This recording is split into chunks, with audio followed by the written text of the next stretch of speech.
Bom dia, alunos do 821. Vamos dar prosseguimento ao nosso capítulo sobre a Era Vitoriana, né? Lembrando, né, que esse período vai mais ou menos ali da década de 1840, final da década de 1830, basicamente 1840, até o final do século XIX. E também lembrando, a Era Vitoriana por causa da Rainha Vitória, a famosa Rainha da Inglaterra. Nessa parte, vamos estudar as ondas revolucionárias liberais de 1830 e 1848. A Europa, nesse período, era varrida em alguns momentos específicos e em um determinado ano específico por uma onda de rebeliões populares que muitas tinham caráter liberal porque uma boa parte da Europa ainda vivia no antigo regime. Quer dizer, a gente está vendo os últimos movimentos, os estertores, né, do antigo regime que ainda subsistia na Europa. Né? Nós temos o antigo regime tentando ser restaurado na França, do rei Carlos X. O antigo regime ainda sobrevivia no Império Austríaco, né? Que era praticamente governada pelo primeiro-ministro Karl von Metternich, e principalmente no leste europeu, praticamente não havia mudado nada, né? Ainda havia estruturas semi-feudais ainda existindo, como no Império Russo. Bom, e por que ocorreram essas ondas revolucionárias, que nós vamos chamar revoluções liberais? Principalmente porque essas crises políticas foram antecedidas por crises econômicas.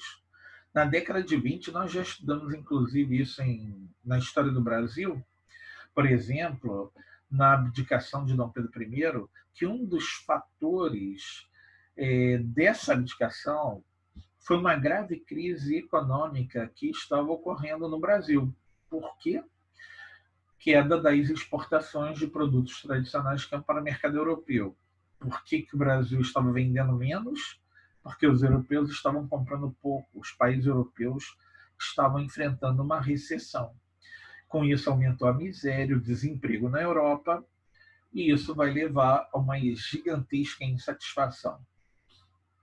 Então, a Revolução de 1830, ela tem, lógico, um antecedente econômico, mas também havia muita insatisfação política, principalmente na França. E aí está uma questão chave para entender as ondas revolucionárias de 1830 e 1848.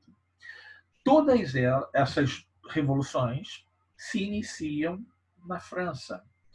E a partir da explosão francesa, né, da Revolução Francesa, de 1830 e 1848, outros movimentos rebeldes eclodem na Europa, mas que não têm o mesmo caráter da Revolução Francesa. Por exemplo, a Revolução Francesa de 1830, ela tem um caráter liberal. Por quê? Porque o rei Carlos X, o último rei da família Bourbon, ele queria restaurar o antigo regime como era antes da Revolução Francesa de 1789. Ele queria restaurar privilégios para a nobreza, ele mandou fechar a Assembleia Nacional, né? Ele queria acabar com a Constituição. Então, isso levou a que vários grupos, né, de interesses até divergentes, né? Então, você tem burguesia, classe operária, camponeses, se unindo contra o rei, mas cada grupo tem tinham seus próprios interesses. Bom, a Revolução de 48 também vai começar na França em fevereiro, mas ela eclode efetivamente no resto da Europa em março. Por isso que a Revolução de 48 tem um apelido, Primavera dos Povos. E aí aparece um outro aspecto dessas revoluções que não tem na França, mas tem em outros lugares. É o caráter do nacionalismo. Alguns povos queriam ficar independentes porque eram dominados por impérios, por outros povos. E outros queriam a unificação política de seus territórios, porque o território era fragmentado. É o caso da Itália e é o caso da Alemanha, né? Que lutavam pelas unificações. Né? Então, apesar de nós termos ondas revolucionárias, nós chamadas revoluções liberais, elas não têm, em diferentes partes da Europa, as mesmas características. Nem em 1848, por exemplo, a Revolução Francesa ela não é exatamente uma revolução liberal. No final, os liberais retomam o controle e tomam o poder. Mas no início, a Revolução Francesa não é liberal. E por quê? Porque você só pode querer aquilo que você não tem. Se a França já era liberal em 1848, por que ela vai querer fazer uma revolução liberal? Então não é o liberalismo que eles queriam. Eles queriam algo mais radical do que o liberalismo. O que eles queriam em 48 era a democracia. Né? Bom, então vamos voltar aí para 1830, lembrando então que a França era governada pelo rei Carlos X e ele era um saudosista do antigo regime, né? Ele queria acabar com todos os avanços liberais que a França tinha conquistado a partir da Revolução Francesa, né? Um rei, um governo limitado por uma constituição, o direito de voto censitário, né? É, digamos, um controle que a Assembleia Nacional Francesa, dos deputados franceses, fazia sobre o governo, e isso entristecia muito Carlos X, porque ele queria ser um monarca absolutista. Meio louco, né? Mas vai lá. E tem aquele velho ditado, né? Devemos ceder os anéis para não perder os dedos. O Carlos X não queria nem ceder anel nem nada. Né? Ele perdeu foi o poder todo, né, dele. O resultado houve, na medida em que ele foi tentando restaurar o antigo regime, até o ponto em que ele resolve fechar a Assembleia Nacional. Isso leva a burguesia a liderar um movimento de rebelião contra o rei, em 1830, e essa rebelião vai provocar a tomada do poder pela alta burguesia. Por que pela alta burguesia? Porque vinha aquela história, né? Desde a época da Revolução Francesa. Tomar o poder era relativamente fácil. O problema era o que fazer com ele depois. E a burguesia ela tinha alguns traumas, principalmente da era napoleônica, por exemplo. O que fazer, né, assim que derrubaram Carlos X? A França deveria ser uma república, como os pobres queriam, e os grupos mais radicais, ou a França deveria manter a monarquia? Então, a alta burguesia decide manter a monarquia e ela, então, vai nomear, praticamente vai escolher, através de uma eleiçãozinha, entre a alta burguesia, um representante seu, né, Luís Felipe de Orleans. Ele era um banqueiro, ele era membro da alta burguesia francesa, e ele vai ter um apelido por conta disso, né? O rei burguês. Né? O governo do Luís Felipe então é coroado rei da França, ou seja, a França mantém a monarquia, ela evita, né, no caso a alta burguesia, ela evita aqueles conflitos internos porque eles achavam um regime republicano extremamente caótico, mas, ao mesmo tempo, eles desagradam setores importantes da sociedade, setores ascendentes da sociedade francesa, que era a classe média urbana e a classe operária. Por que esses setores eram ascendentes, estavam se fortalecendo? Porque a França estava se industrializando. A França era a segunda potência industrial da Europa. Ela só perdia mesmo para a Inglaterra. E esses setores eram ascendentes e eles defendiam um outro modelo de governo, né? Eles defendiam um governo republicano. Lembrando que a classe média urbana ela era conservadora. Ela não quer a república para atender a interesses dos pobres. No entanto, os pobres também defendem a república e eles acham que a república, com o aumento do direito de voto, o aumento do sufrágio, nesse momento, principalmente a classe operária defende o sufrágio universal masculino, ou seja, que todos os homens tenham direito ao voto. Mas a burguesia achava isso nefasto, perigoso, vai botar os pobres no poder, de jeito nenhum. Então, o governo do Luiz Felipe ele vai iniciar um governo inteiramente voltado aos interesses da alta burguesia francesa. Ele vai dar as costas, ele vai se negar a atender os interesses dos outros setores. Tá? E aí, durante um bom tempo, o governo dele vai se manter. Né?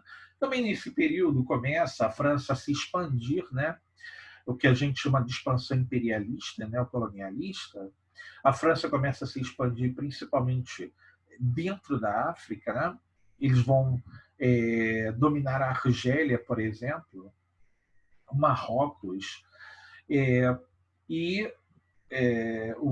isso tudo atende aos interesses econômicos dessa alta burguesia francesa, principalmente ligada ao setor industrial e aos bancos. Né? Lembrando que o rei era um banqueiro. No entanto, o que acontece? Depois de 15 anos no poder, o governo Luiz Felipe vai enfrentar uma gravíssima crise econômica. Essa crise, em meados da década de 1840, para ser exato, ali por volta de 1846, ela ocorre por eventos climáticos terríveis. Tá? Antigamente a gente falava assim, eventos climáticos, o tempo ficou maluco durante 2, 3 anos. Hoje nós sabemos que esses eventos climáticos malucos tal, eles são provocados naquela época, né, por um fenômeno que é conhecido hoje como El Ninho, o El Ninho ou Laninha, né? Hoje nós sabemos que o El Ninho, Laninha agem, né? Mas só que hoje, além do El Ninho e do Laninha, nós temos o aquecimento global, que é um outro fenômeno que não tinha nada a ver com aquela época, né? Bom, o que nós sabemos é que o clima na Europa ficou terrível. E aí, por volta de 1846 até 1848, nós tivemos uma série de eventos catastróficos e invernos extremamente rigorosos. E quando o inverno na Europa acaba e começa a primavera, isso lá, né, entre fevereiro e março, quando a primavera começa a dar as caras, em março, ocorre o degelo. Então, se você tiver um inverno muito rigoroso, com o início da primavera, nós temos chuvas torrenciais. Com o degelo e as chuvas, nós vamos ter as maiores enchentes da história europeia. Né? Isso entre 1846 e 1847, ou início de 48. Nós vamos ter enchentes, né, catastróficas, coisa assim, do dilúvio de Noé. E isso vai arrasar regiões inteiras. Mas isso vai trazer um outro problema, que é o excesso de umidade do solo, principalmente na França, na Alemanha, na Grã-Bretanha. O excesso de umidade vai gerar um fungo. esse fungo vai dizimar plantações, principalmente plantações de batata. Também, por exemplo, frutas, né? As videiras francesas praticamente foram arrasadas. A França sempre foi um grande e tradicional produtor de vinhos, né? A sua produção de vinhos vai ser arrasada por conta dessas chuvas dos fungos. Mas o principal problema vai ser o mal das batatas, ou seja, um fungo que atingiu a batata, que é o tubérculo, né? E só que a batata chamada inglesa, mas que na verdade a origem dela é incaica, né? Ela é peruana, boliviana, por aí. É, a batata tinha se tornado um alimento fundamental da alimentação, principalmente da população pobre da Europa. Em vários países europeus, a batata é praticamente o prato típico. Né? Na Inglaterra, o prato típico é batata frita com peixe frito. Na Bélgica, é batata frita mesmo, não tem mais nada. Porque a batata passou a ser a base da alimentação, principalmente da população mais pobre. Eu até lembro, na época da Revolução Industrial, eu ensinei isso a vocês, né, que a alimentação do operário era muito pobre. Eles comiam geralmente sopa de batata com pão, que era a alimentação básica de um pobre, sopa de batata com pão. Né? Eles quase não tinham como comprar proteína, né? Carne. Né? Agora, e vocês imaginam, com a quebra da safra da batata, faltando batata para o pessoal comer, o que aconteceu? A fome e milhares, centenas de milhares de pessoas morreram de fome nesse período. Um dos casos mais graves foi da Irlanda. Nessa época não havia divisão da Irlanda, né? Havia só uma Irlanda. A população da Irlanda caiu a um nível baixíssimo. Um terço da população morreu de fome. Um terço teve que fugir do país para não morrer de fome. Né? A maioria migrou para os Estados Unidos. E o que ficou no país? Um terço da população. O país ficou, quer dizer, o território da Irlanda ficou praticamente vazio, né? Porque a população foi dizimada pelo mal das batatas. Só que isso também vai acontecer, logicamente, não na gravidade como aconteceu na Irlanda, isso aconteceu na Inglaterra, na Escócia, na Bélgica, na Holanda, na França, na Alemanha. Ocorre uma onda migratória e aí vocês também podem comparar isso com a história do Brasil.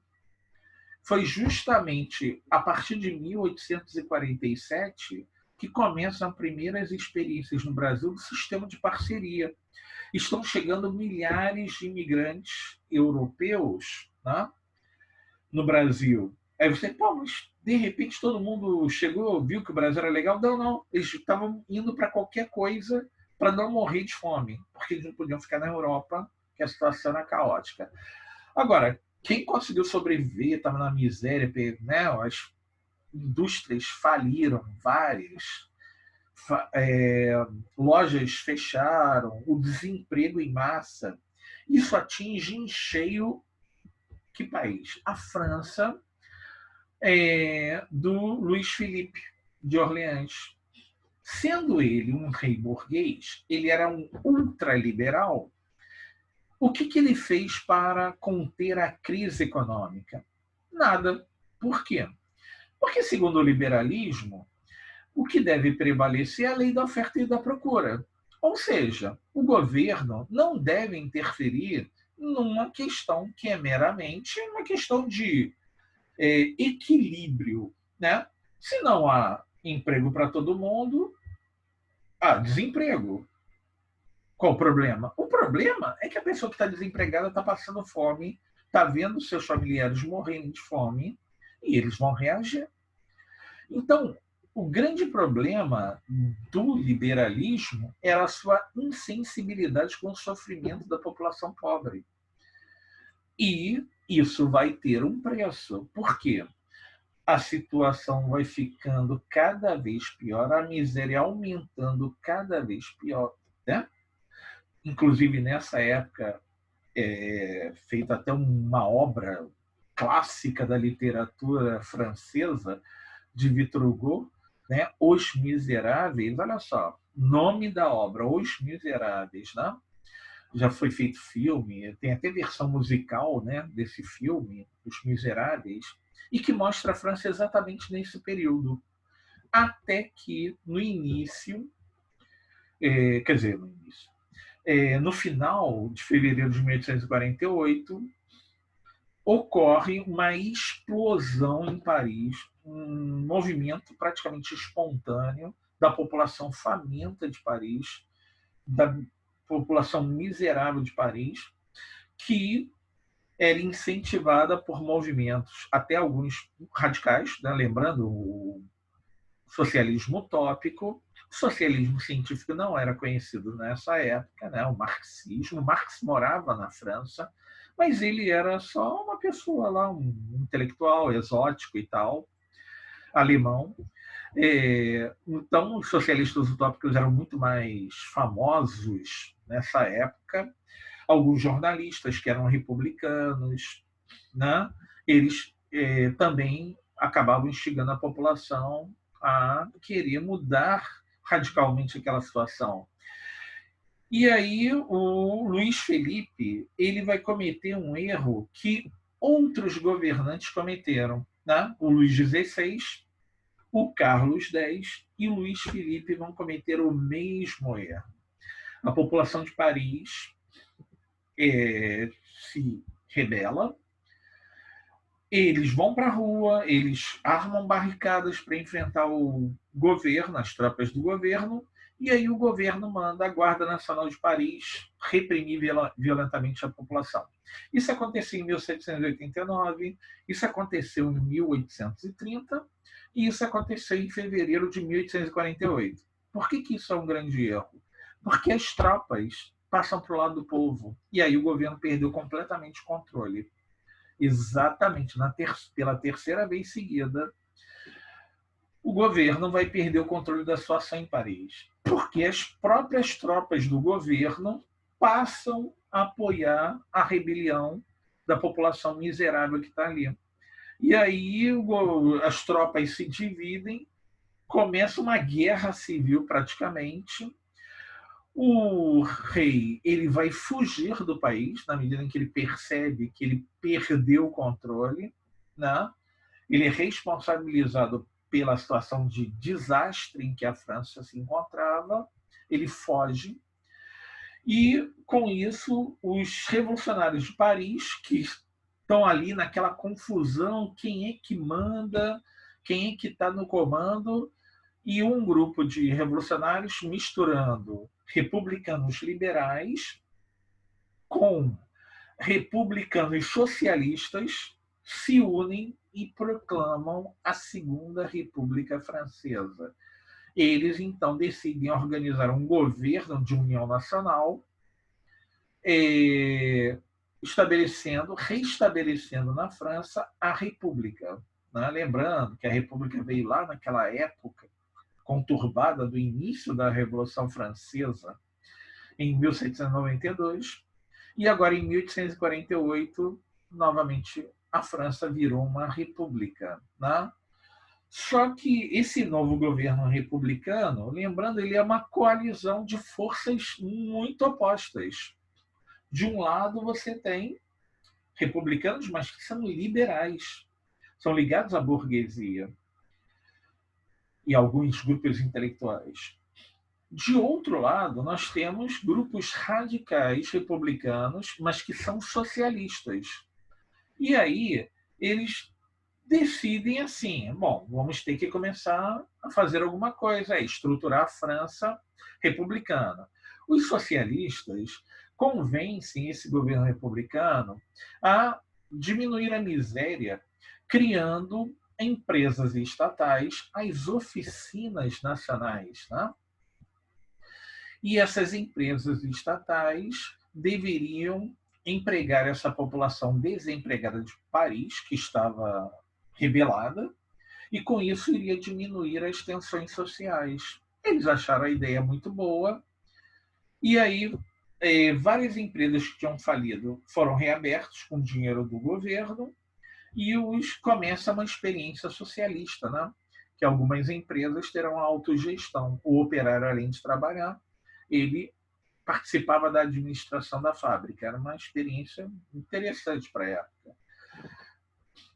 A outra questão é que aquela principal reivindicação, principalmente da classe operária e da classe média urbana ascendente, de ampliar o direito de voto. O governo republicano, então, estabelece medidas convocando uma Assembleia Constituinte com base no voto universal masculino, sufrágio universal masculino. Isso foi uma grande conquista, principalmente para a classe trabalhadora, apesar do que as mulheres continuaram sendo consideradas cidadãs de segunda classe. Né? Cidadã, podemos falar hoje, né? Que o homem, naquela época, nem considerava a mulher cidadã, propriamente dita. Né? As mulheres não tinham direito nenhum. Trabalhavam, ralavam, mas na hora das conquistas políticas elas ficavam totalmente fora, né? Eram alijadas dos seus direitos políticos.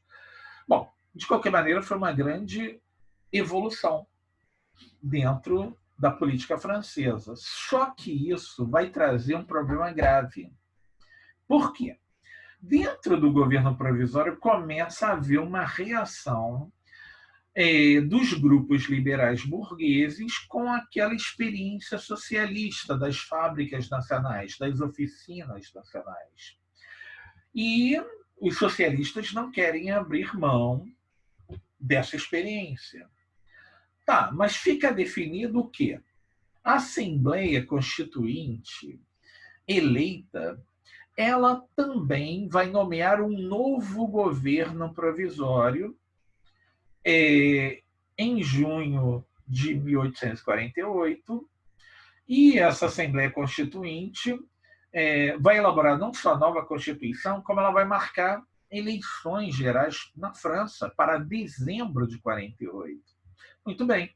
Começa, então, uma campanha eleitoral e, principalmente, nós vamos ter alguns grupos que vão se destacar. Né? Nós vamos ter os socialistas, que eram muito fortes em Paris, mas no resto do país eles não tinham força.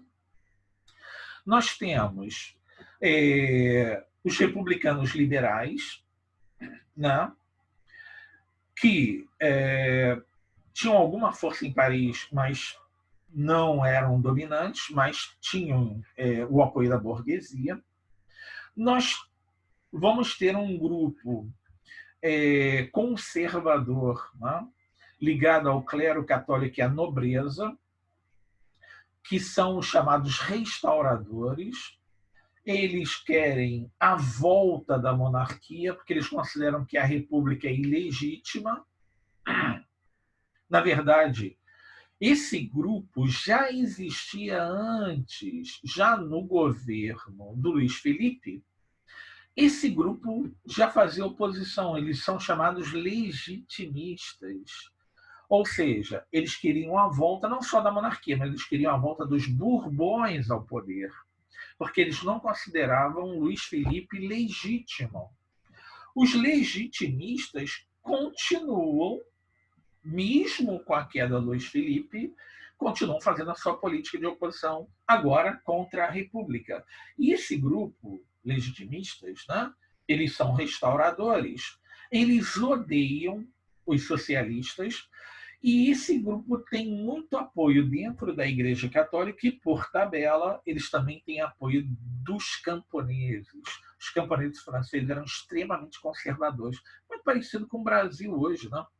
As pessoas do interior do Brasil são muito conservadoras, diferente, em parte, da população mais das capitais, né? Mais urbana, né? Que tem uma tendência a ser menos conservadora. Né? Então, os legitimistas acabam se unindo aos grupos burgueses, conservadores, liberais, E aí eles fazem a caveira dos socialistas. O resultado, depois da eleição, o resultado da eleição, né, para a Assembleia Constituinte foi uma esmagadora vitória de grupos conservadores. E esses grupos conservadores vão se unir na Assembleia Constituinte para nomear um novo governo provisório. O que eles vão nomear?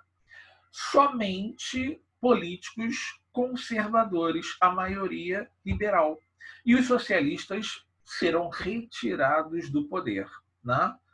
E a França volta a ter um governo inteiramente liberal e conservador. A primeira coisa que esse governo vai fazer, esse novo governo conservador vai fazer, é fechar as oficinas nacionais e botar todos os operários lá desempregados novamente.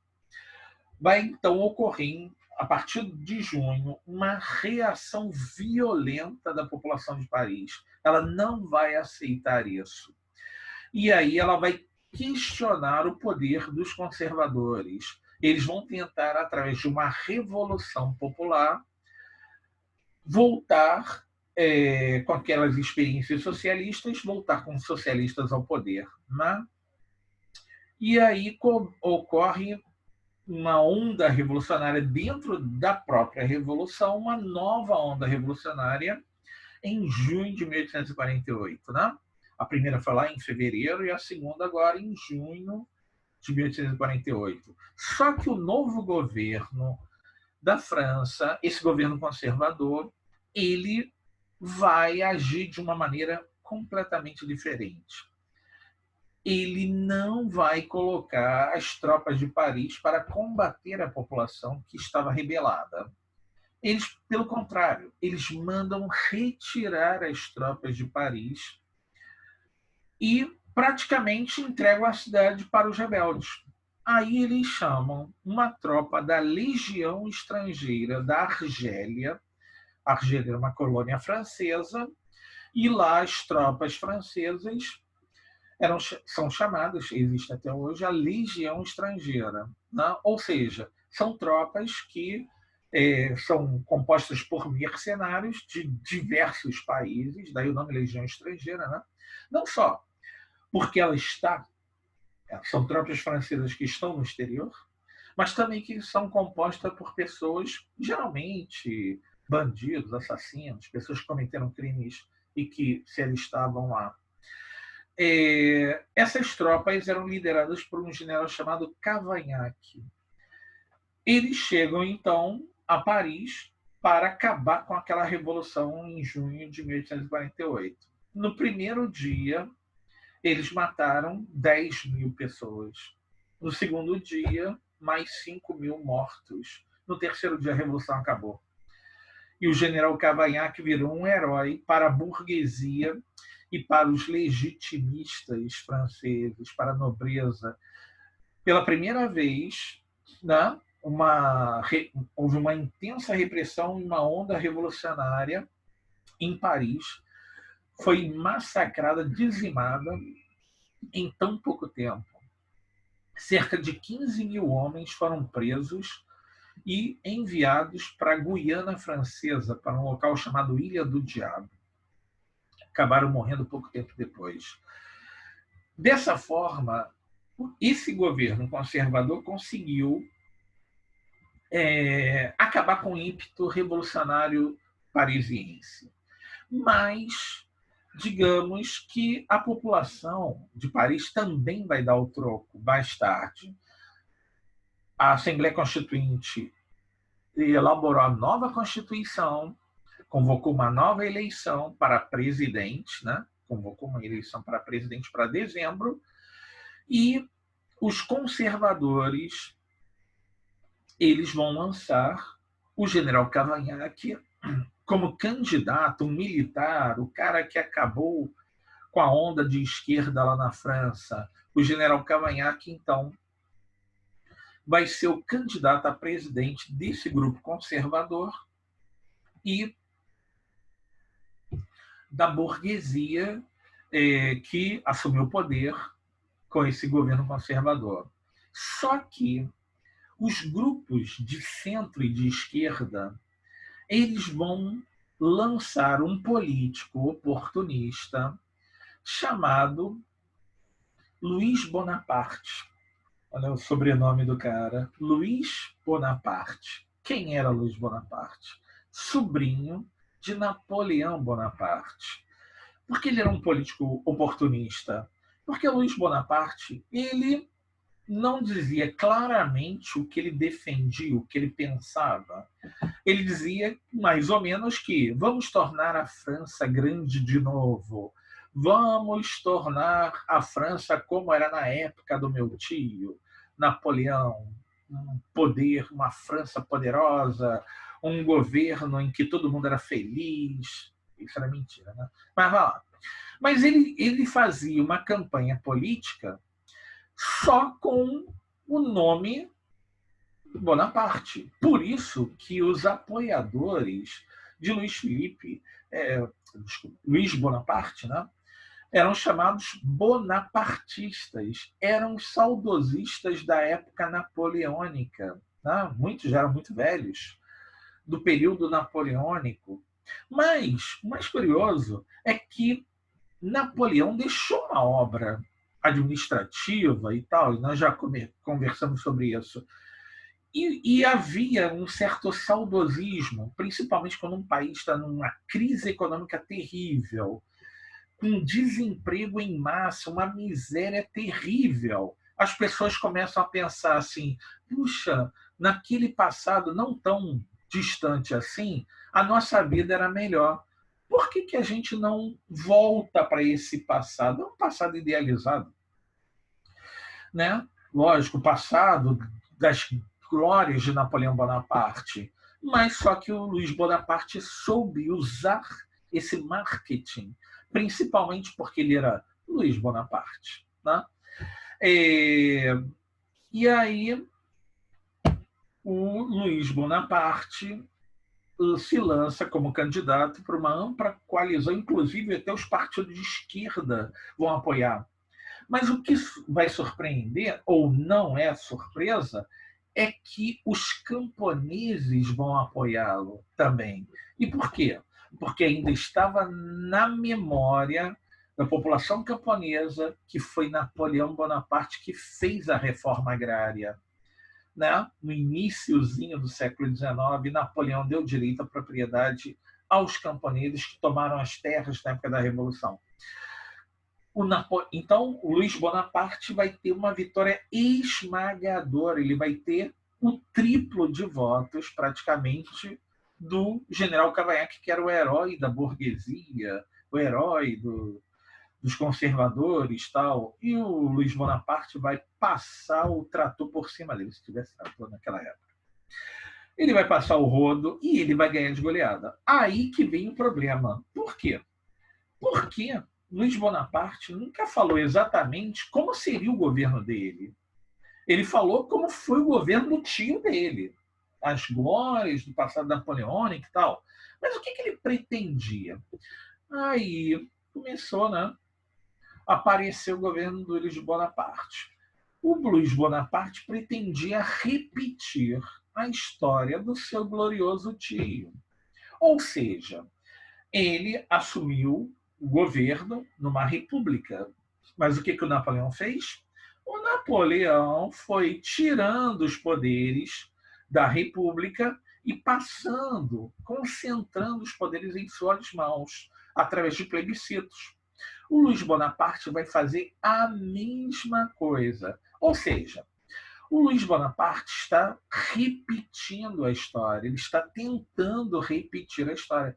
Nesse período, Karl Marx, né, ele vai cunhar uma frase que diz o seguinte: a história não se repete, ou a história se repete como farsa no início e como tragédia no final. O Marx estava tendo uma visão do que seria o governo do Luiz Bonaparte. Tanto é que o Marx vai escrever um livro chamado O 18 Brumário de Napoleão III. Por que tem esse nome? 18 Brumário, nós sabemos que foi o golpe que levou Napoleão ao poder. O que o Marx vai escrever é como uma pessoa pode ludibriar todo mundo para tentar repetir a história, mas que no final não vai resultar em algo muito positivo. E aí o Luiz Bonaparte fez exatamente isso. Ele vai criar um 18 brumário próprio.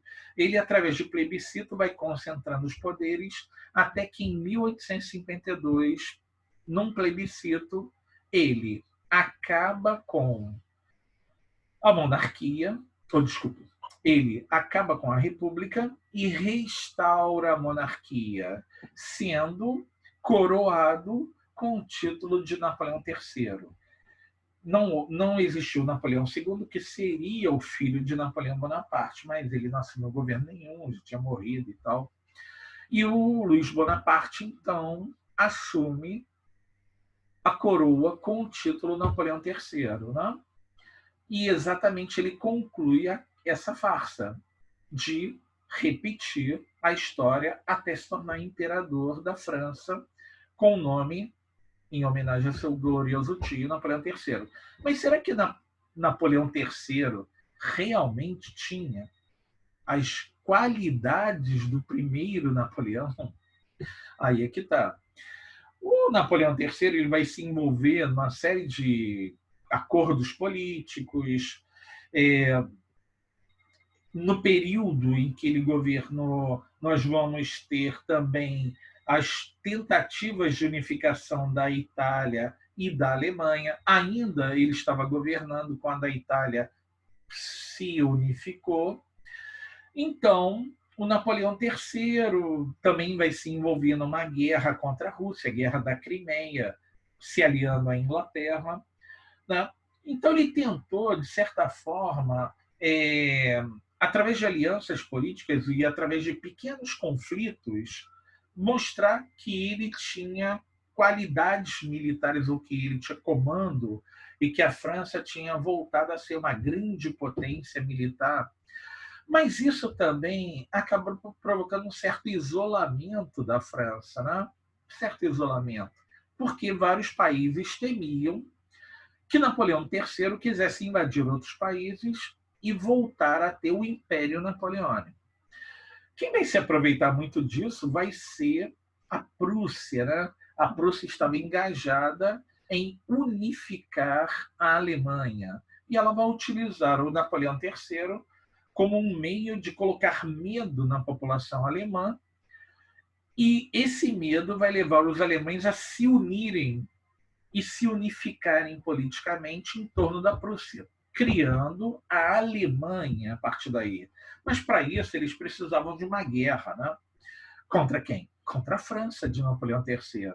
Essa guerra vai ocorrer, né, em dezembro de 1870, chamada Guerra Franco-Prussiana. O exército de Napoleão III vai ser esmagado em pouquíssimas semanas. A França vai ser invadida. O Napoleão III vai ser preso, aprisionado, né? A França vai ser humilhada e a Alemanha vai ser unificada em janeiro de 1871. Tá? O que vai acontecer é que o Napoleão III mostrou claramente que ele era uma farsa, ele era uma fraude no final. E isso se tornou um desastre. Mas o mais interessante desse desastre militar de Napoleão III, na Guerra Franco-Prussiana, vai ser que novamente a população de Paris vai tomar a cidade, a população pobre, né? Vai tomar a cidade novamente e vai organizar um governo socialista chamado de Comuna de Paris.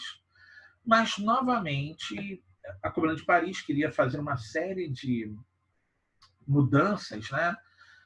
Ampliando ainda mais o direito de voto. Já começa a se debater claramente o direito de voto às mulheres. Nesse período, as mulheres participam ativamente dessa nova onda revolucionária. Eles queriam acabar com a propriedade privada, né? Praticamente, eles queriam estabelecer em 1871 que seria um regime socialista do século XX, né? Eles estavam bem se antecipando à história. Mas, novamente, o governo da República. A República foi restaurada com a derrota de Napoleão III. O novo governo, extremamente conservador, liberal, vai novamente reprimir violentamente a população de Paris, e a Comuna de Paris vai ser derrotada em 1871, inclusive com a ajuda dos alemães. Os alemães vão emprestar a arma e soldado tal para combater a rebelião em Paris, né? Bom, semana que vem a gente continua e vamos falar então das unificações da Alemanha e da Itália. Obrigado, até a próxima.